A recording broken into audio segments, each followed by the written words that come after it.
The airport was still waking up when Steven Seagal walked through Terminal C just after sunrise. No sunglasses, no entourage, no noise, just a tall man in a black jacket, carrying a simple duffel bag.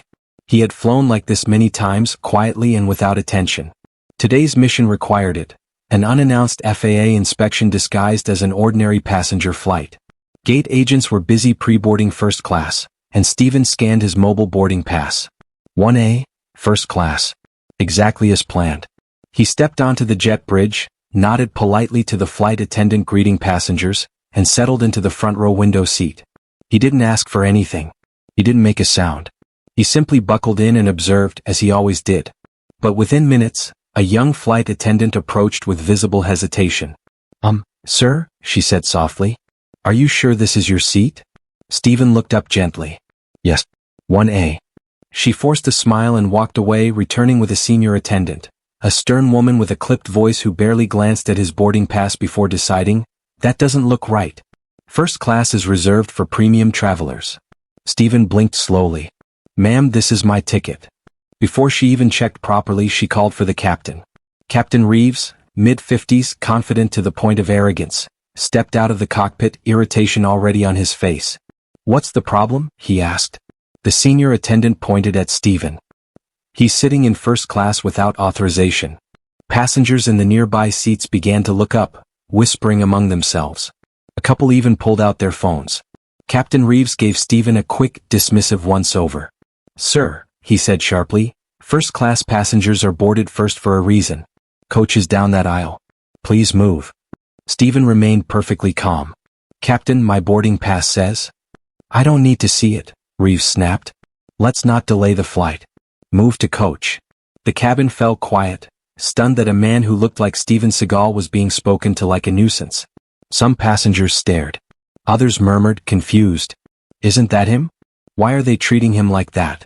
Steven slowly rose from his seat, towering over the attendants but still controlled. He didn't argue. He didn't raise his voice. He simply stepped back into the aisle.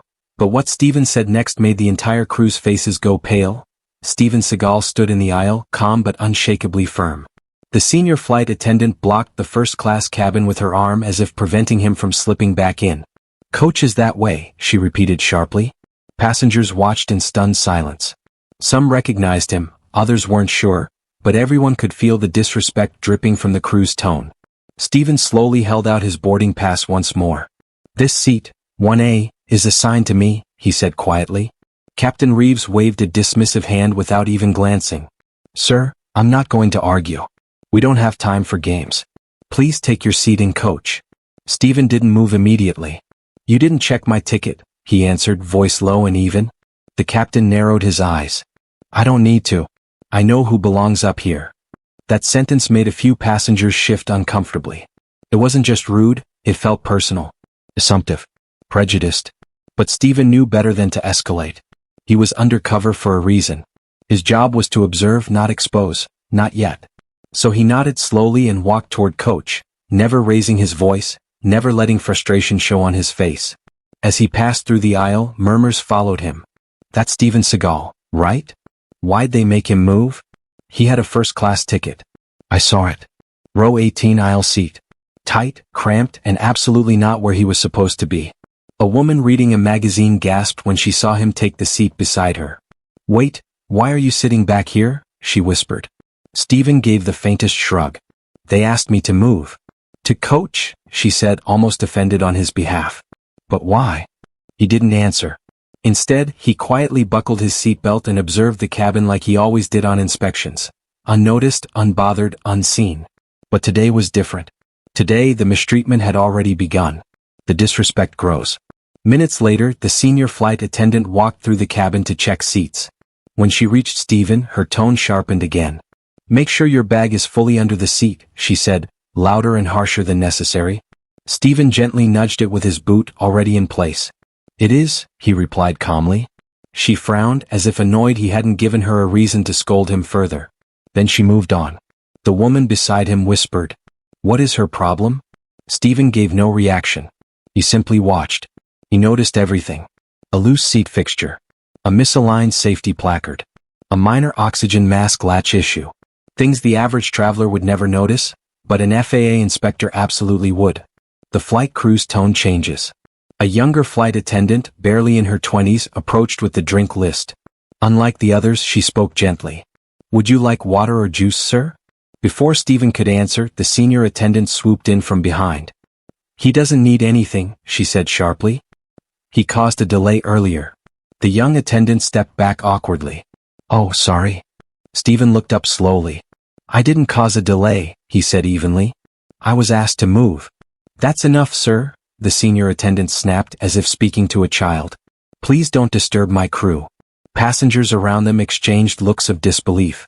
This wasn't a misunderstanding anymore. This was targeted disrespect. The captain walks through again. During final cabin checks before takeoff, Captain Reeves walked down the aisle, something he didn't need to do yet clearly wanted to. He stopped next to Steven's row, arms crossed. "Everything okay back here?" he asked, but his tone wasn't friendly. It was mocking. "Testing." Steven looked straight ahead and answered softly, "Everything's fine, Captain."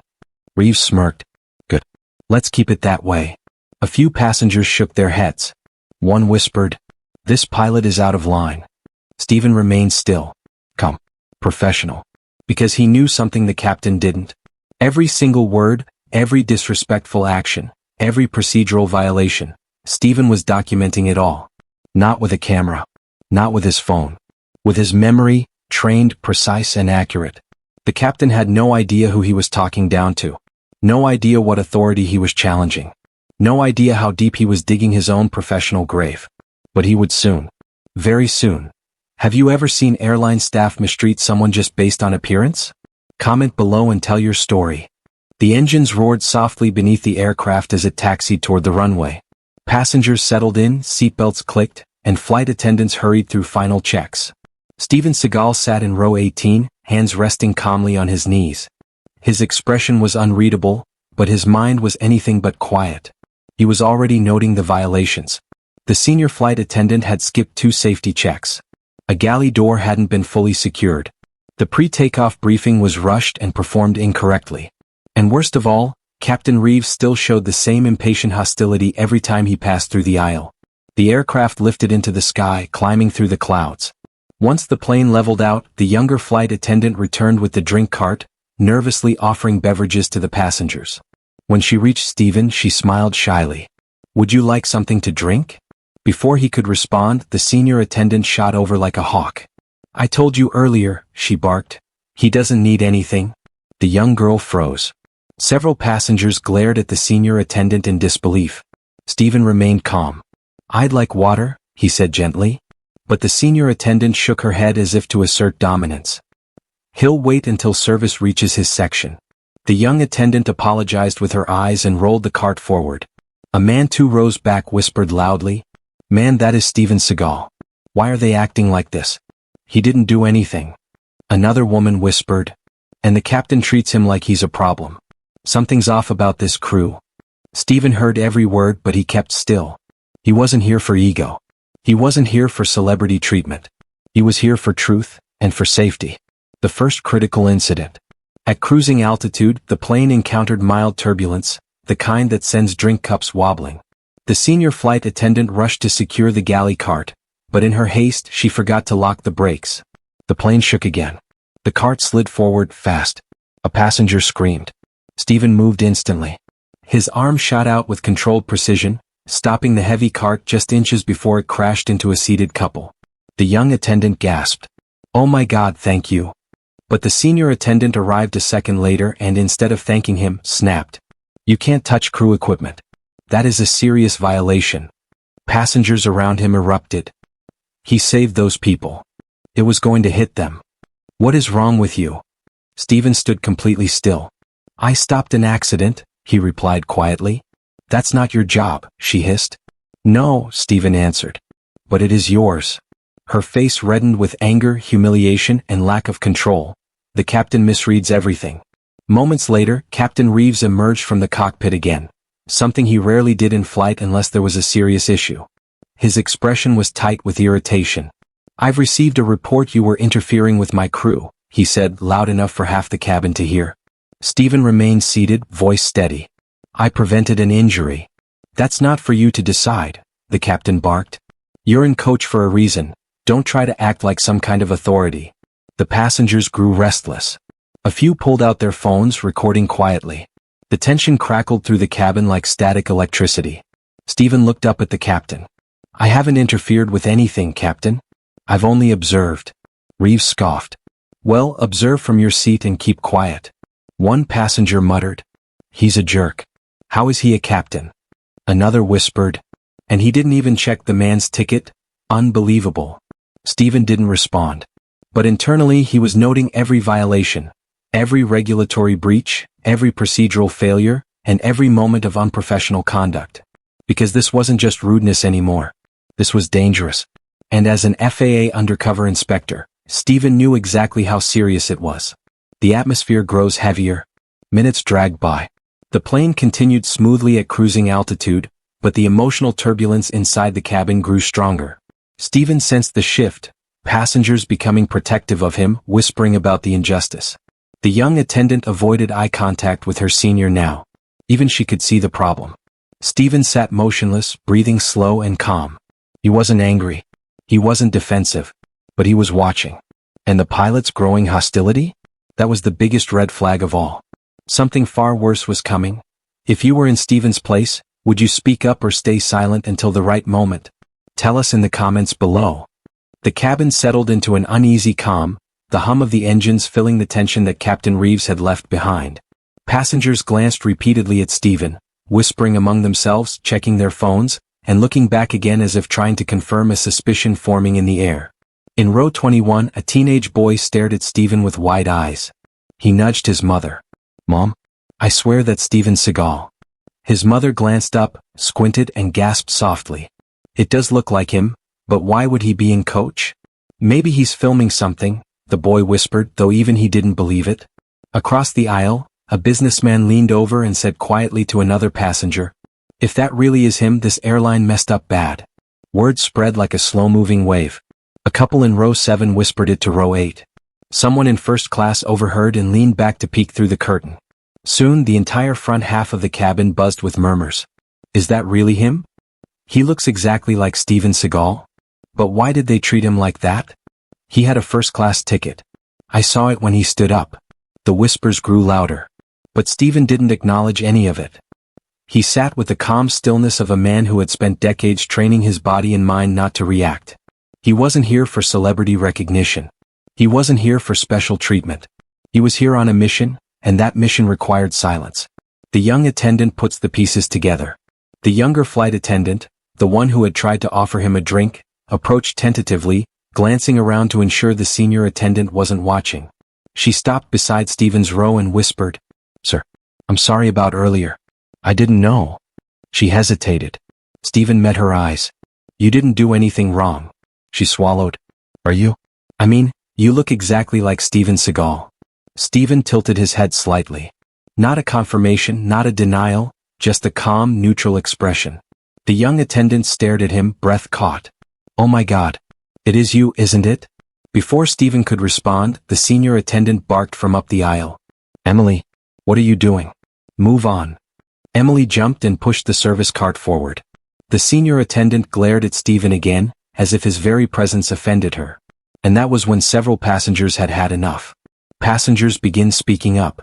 Row 14's window passenger lifted her voice. He didn't do anything wrong. Stop talking to him like that. Row 12's businessman added. He saved those people from getting hit by the cart. You should be thanking him. Even someone from first class stood and leaned over the curtain, calling out.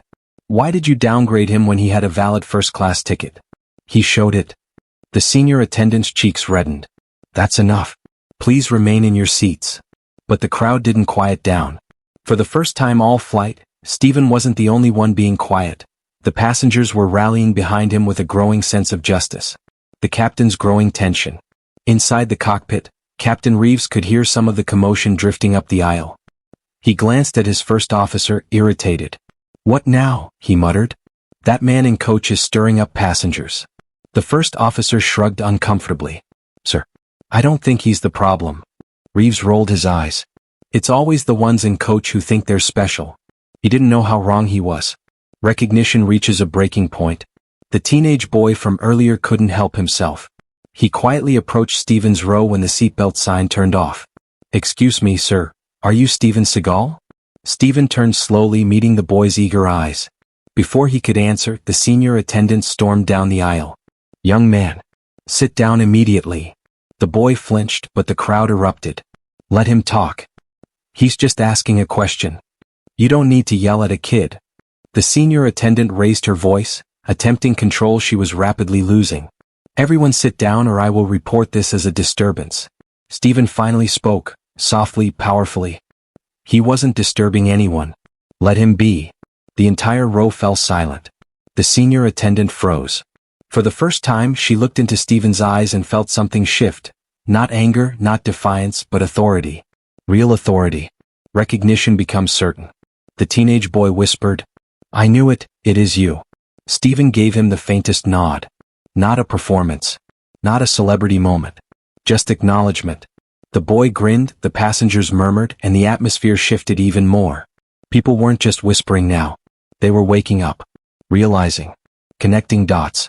And the crew, especially the captain, was about to learn the truth the hard way. Very soon.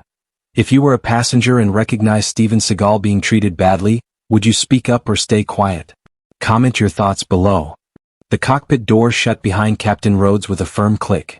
He took a deep breath, straightened his uniform, and stepped into the aisle with the practiced authority of someone who had handled turbulence, medical emergencies, and unruly passengers.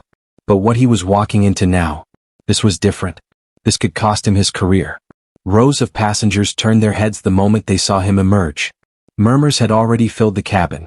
Everyone had heard something, but no one knew the full story. And they were hungry for answers.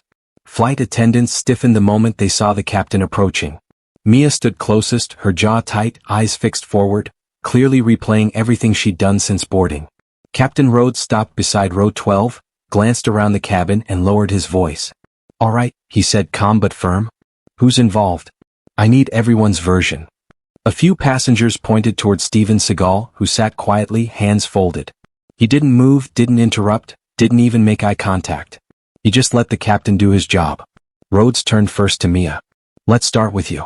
What exactly happened?" Mia swallowed hard, but her tone remained defensive. "He tried to sit in first class without authorization. I followed procedure.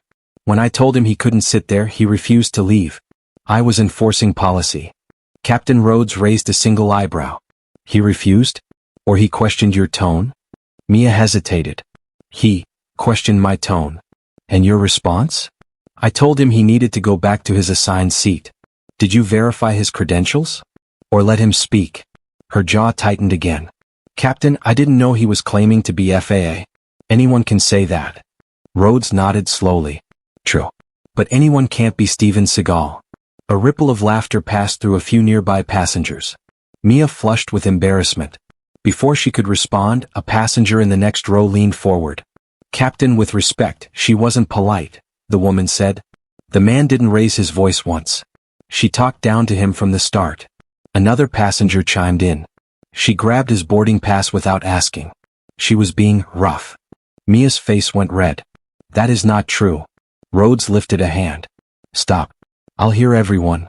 He turned to the third flight attendant, Luis. "Luis, what did you see?" Luis looked nervous. I saw them talking. I didn't hear everything, but..." Mia did seem upset. She thought he was trying to sneak into first.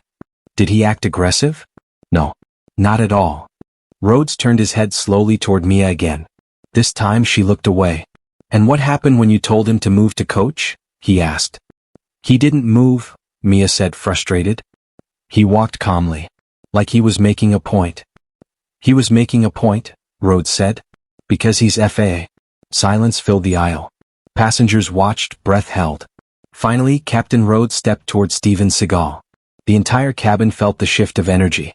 "Sir," Rhodes said respectfully, "I want to sincerely apologize for the way the situation was handled. This is not the standard of professionalism we aim for." Steven looked up, eyes steady. "It's all right, Captain. I'm here to observe, not to embarrass anyone." Rhodes nodded with gratitude. "Still, it's my responsibility to correct issues, especially ones that impact passenger treatment and safety." Then he looked directly at Mia. "Miss Collins, do you have anything you want to say?" Mia stared at Steven for a long moment. Everyone waited for her apology. Felt like the right thing to do. And yet, her jaw clenched. Her pride outweighed her judgment. She said nothing. The silence was heavy, so heavy the entire row shifted uncomfortably. Captain Rhodes exhaled slowly.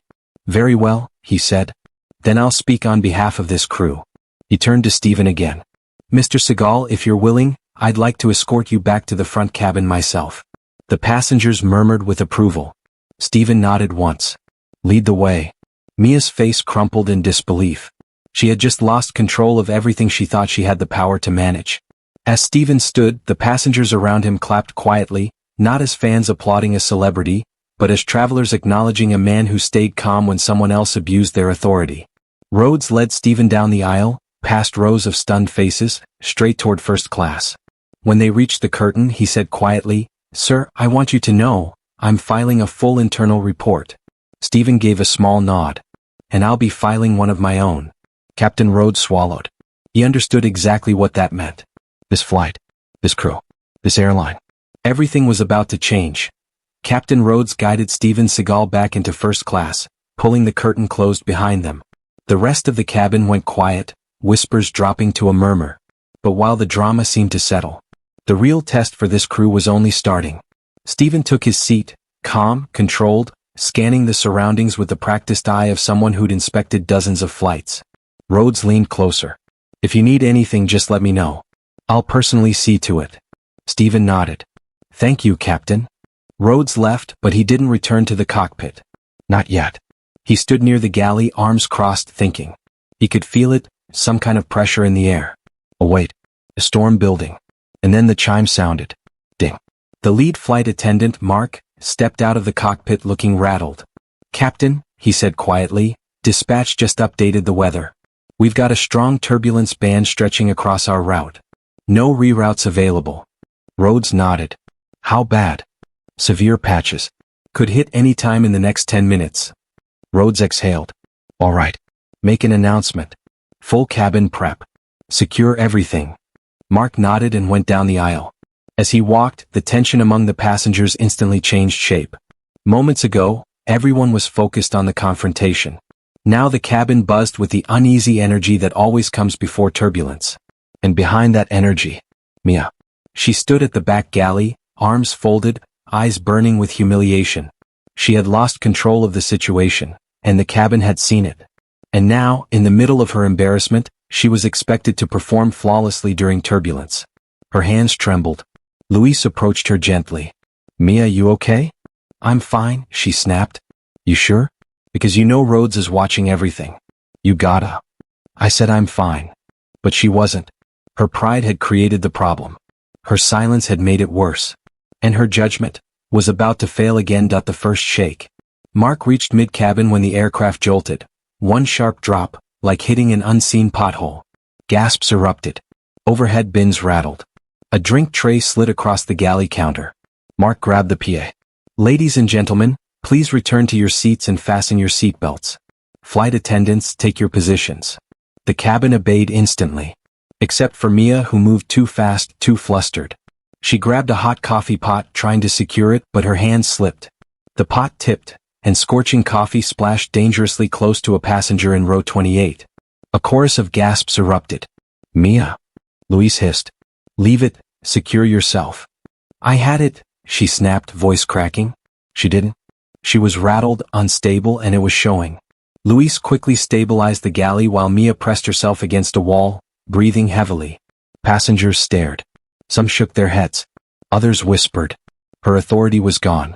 Her confidence was gone. Her control was gone. The big hit. The plane dropped again, this time much harder. Seatbelt signs chimed. Overhead panels buzzed. A small child screamed. Mark gripped the jump seat bar and shouted to the back, "Secure yourselves." Luis locked in instantly. But Mia. She stumbled. Her hands failed to find the straps. Her knee buckled. The cabin lurched and she slid forward, hitting the floor. Passengers gasped loudly. "Is she okay?" "Mia!" Luis yelled, reaching for her. She shook her head, dazed, panic flashing across her eyes. Humiliation was one thing. Getting publicly overpowered by turbulence was another. But what terrified her more? Steven Seagal had a clear view of everything from the first-class curtain. And he wasn't judging. He wasn't smirking. He simply watched her with the calm, steady gaze of someone who understood human failure better than she did. That made it worse. The passenger panic. The turbulence grew louder, a deep rumbling through the fuselage. A few people began to cry softly. A man in row 7 pressed his palms into his seat, breathing fast. "Hey, sir," Mark said, trying his best. "We're trained for this. You're safe." A loud bang hit the right side of the cabin, an air pocket slamming the aircraft upward. A woman shrieked. A baby began screaming. Mark shouted, "Everyone stay seated." And then, the plane dropped again. "Art." Luis swore under his breath. Mia clung to the wall, pale, shaking. And a voice behind Mark spoke, steady, low, and unwavering. "Everyone breathe. You're okay." Heads turned. Steven Seagal had stood from his seat, bracing himself between the aisle seats with perfect balance. Even in heavy turbulence he didn't wobble. Passengers stared at him, some recognizing him, others simply responding to his calm authority. "Sit back," Steven said, voice deep and controlled. Hands on the armrest. Slow breaths. His presence alone grounded the cabin more than the captain's announcements. People listened. People relaxed. Even the ones who didn't know who he was instinctively followed him. Mark blinked, surprised. Luis stared. Even Mia, trembling in the back, felt her breathing slow. Because the man she had belittled, the man she had dismissed, the man she had ordered to go back to coach, was now controlling the panic she couldn't. And he did it effortlessly. The turbulence began to ease, the rumbling softening, the shaking fading into a gentle vibration. Passengers slowly exhaled in relief. Steven quietly returned to his seat. But every flight attendant in the cabin, including Mia, had just learned something important. Authority isn't a uniform. It's how you carry yourself when everything is falling apart. The turbulence finally settled, leaving the cabin in a thick, exhausted silence. Lights dimmed. People breathed easier. But everyone in that aircraft knew, something extraordinary had just happened. Not because of the storm. Because of the man who steadied the entire cabin with nothing more than calm presence and quiet authority. Steven Seagal. The same man Mia tried to kick out of first class. The same man the captain dismissed without checking a single credential. But the real reveal still hadn't happened. A shift in the air. Captain Rhodes stepped out of the cockpit once the aircraft leveled smoothly. He scanned the cabin. Worried faces were softening. But the crew looked shaken. Luis stood at the back, still gripping the jump seat bar. Mark exhaled in relief. And Mia sat buckled into the aft jump seat, trembling, not from turbulence but from humiliation. Her earlier arrogance had collapsed completely. Rhodes walked down the aisle, stopping beside Steven in 1A. "Sir," he said quietly, "I want to thank you personally. You helped calm the entire cabin. That was beyond valuable." Steven looked up, expression neutral. "Just did what needed to be done." Rhodes hesitated. "There's something I need to ask, purely curiosity. You handled the turbulence like you've been through worse." Steven paused for a beat. Then he reached into his jacket and pulled out a small leather-bound credential wallet. He placed it gently in the captain's hand. Rhodes opened it. His face froze. Inside was the unmistakable federal seal. And beneath it the ID. Steven Seagal, FA Special Inspector, Undercover. Rhodes went white. His throat clicked as he swallowed, stunned into silence. It wasn't a joke. It wasn't a misunderstanding. This man wasn't just a passenger. He was the one person the airline could not afford to mistreat. The captain's regret. Rhodes's voice dropped to a whisper. "Sir, I had no idea." "You didn't ask," Steven replied calmly. Those 3 words hit the captain harder than any turbulence. Rhodes remembered how he barked at Steven at the gate. How he dismissed him without verifying his boarding pass. How he assumed he didn't belong in first class. He felt sick. "Mr. Seagal," Rhodes said, "I give you my word, this will be corrected immediately. I'll file an incident report myself. No excuses." Steven gently closed the credential wallet. "I'm not here to punish anyone," he said softly. "I'm here to see how your team treats the people who can't flash a badge." Rhodes lowered his gaze. That was the real inspection. Mia faces the truth. When Rhodes walked back to the galley, he stopped in front of Mia. Her face was pale. Her chest rose and fell too quickly. She couldn't look at him. "Mia," Rhodes said, voice stern, "when we land, report to my office immediately." She shut her eyes. "Captain." No excuses. I saw your behavior today. The passengers saw it. And the FAA saw it. Her eyes shot open in fear. The FAA? Rhodes nodded slowly. Her heart collapsed in her chest. Steven Seagal. Undercover. She had disrespected a federal inspector. She had mishandled a real emergency. And she had nearly caused a serious injury with scalding coffee during turbulence. This wasn't a bad day. This was a career-defining mistake. Passengers began to whisper. Words spread through the cabin like electricity. That really is Steven Seagal. He's FA? No wonder he was so calm. That flight attendant is done. He saved the whole cabin from panicking. Passengers stared at Steven with new eyes, not as a celebrity, but as the quiet, measured authority who kept them safe. Even those who didn't know who he was felt gratitude.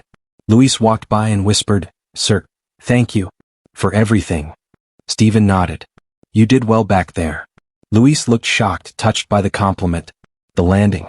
When the wheels finally touched the runway, the entire cabin applauded, not out of tradition but out of genuine relief. As the aircraft slowed, Captain Rhodes made a final announcement. "Ladies and gentlemen, thank you for your patience today. And a special thank you to one passenger who remained calm and assisted during our turbulent moments." Every head turned toward Steven. He didn't wave. He didn't stand. He just nodded slightly. Respectfully. Quietly. Professionally. The final message. As passengers disembarked, Rhodes approached Steven one last time. "Inspector Seagal, I hope you'll give us another chance." Steven put a hand on the captain's shoulder. "I'm not here to tear people down," he said. "But today is a reminder. Kindness is part of safety. Respect is part of protocol. And assumptions can be dangerous." The captain nodded, humbled. As Steven walked off the plane, several passengers whispered, "Thank you," or "You saved us." He didn't respond. He didn't need to. His presence had said enough. If you believe that every passenger deserves respect, no matter how they look, type respect in the comments.